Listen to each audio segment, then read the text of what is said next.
सिख धर्म में पुनर्जन्म माना जाता है, हिंदू धर्म में भी पुनर्जन्म माना जाता है। क्या इस्लाम धर्म इसको मानती है? मैं प्रितपाल सिंह सिलीगुड़ी से आया हूं, आपसे जिज्ञासा रखता हूं। भाई साहब ने सवाल पूछा है कि सिख धर्म पुनर्जन्म में मानता है, हिंदू धर्म मानता है, क्या इस्लाम धर्म मानता है? भाई साहब आप लेट है जरा इधर। नहीं, आप सवाल आपके पहले सेशन से है क्या? आपने तकरीर में इसका जवाब दे दिया है, लेकिन फिर भी जिज्ञासा है। तो मैंने पूरा जवाब दिया। किस पॉइंट पे जिज्ञासा है आपको? क्या मैंने कहा पुनर का मतलब नेक्स्ट, जन्म मतलब बर्थ, नेक्स्ट बर्थ। इस्लाम भी इसमें मानता है कि इस दुनिया के बाद हम नेक्स्ट दुनिया में आएंगे। ये वेद कहता है, इसमें मुझे कोई डाउट नहीं, कोई शक नहीं। लेकिन ये जो वजूद में आया संस्कारा, इसका जिक्र वेद में नहीं है। ये हिंदू पंडितों ने कहा संस्कारा के बारे में, क्योंकि वो ये नहीं समझा सकते थे कि लोग क्यों गरीब पैदा होते, क्यों लाचार पैदा होते, क्यों कंजेनिटल हार्ट से। तो ये नहीं पता होने की वजह से फिलॉसफी वजूद में आई। लेकिन वेद में सिर्फ लिखा है पुनर्जन्म, जो कुरान में लिखा है, सिख धर्म में लिखा है, मुझे कोई एतराज नहीं। लेकिन ये मानना कि बर्थ फिर डेथ फिर बर्थ फिर डेथ फिर बर्थ फिर डेथ, ये साइंटिफिकली मुमकिन ही नहीं है। I can give you another quotation why it's not possible. आप समझ रहे ना? तो किस लॉजिक पे आप संतुष्ट नहीं है?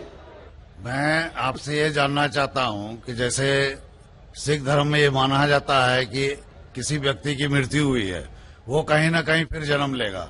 क्या इस्लाम इसको मानती है? नहीं, कहीं ना कहीं ने सिर्फ एक जगह लेंगे, आखिरी नेक्स्ट जिंदगी। और यही सही मानों में वेद में लिखा है, पुनर्जन्म नेक्स्ट जिंदगी। कहीं ना कहीं यहां पैदा हुआ, अमेरिका में करेंगे बिल्कुल, किधर भी वेद में नहीं लिखा है। वेद में कहीं नहीं लिखा है। ये पंडितों ने अपनी तरफ से पेश किया है।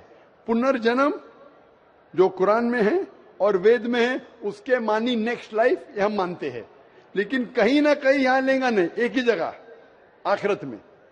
और क्योंकि साइंटिफिकली ये लोग जो कहते संस्कारा, क्या आप अच्छे काम करेंगे तो आप स्वर्ग में जाएंगे, अच्छे काम करेंगे तो अगले जन्म में आप इंसान बनेंगे, बराबर कि नहीं? स्वर्ग में जाएंगे तो स्वर्ग में जाएंगे तो आने की जरूरत क्या? फिर स्वर्ग में रहना अच्छा ना, धरती पे क्यों आएंगे? फिर कुछ मतलब में स्वर्ग में जाके फिर वापस आते। अगर स्वर्ग में जाके इनाम मिल गया तो यहाँ वापस क्या आते? अगर नर्क में गए तो वापस यहाँ जिंदगी में आके फायदा क्या? अगर आपको सजा मिल गई तो यहाँ फिर आप आके क्यों कुत्ता बिल्ली बनते? अगर आप देखेंगे आज दुनिया में क्राइम बढ़ रहा है क्या घट रहा है? बढ़ रहा है। बढ़ रहा है, आप मानते ना? मैं भी मानता हूँ।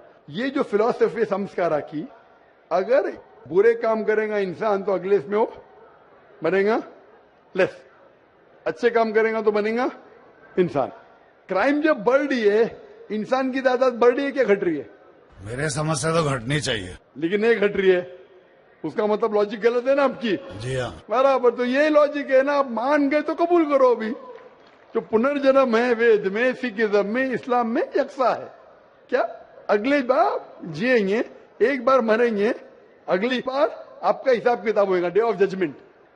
और फिर आप हिसाब किताब के हिसाब से जैसे आपने अमाल किए, जैसे आपने कर्म किए इस दुनिया में, उस तरीके से आप स्वर्ग या नरक में जाएंगे। Hope the answer the question. अब हम चलते हैं माइक नंबर 3 पर। वहां पर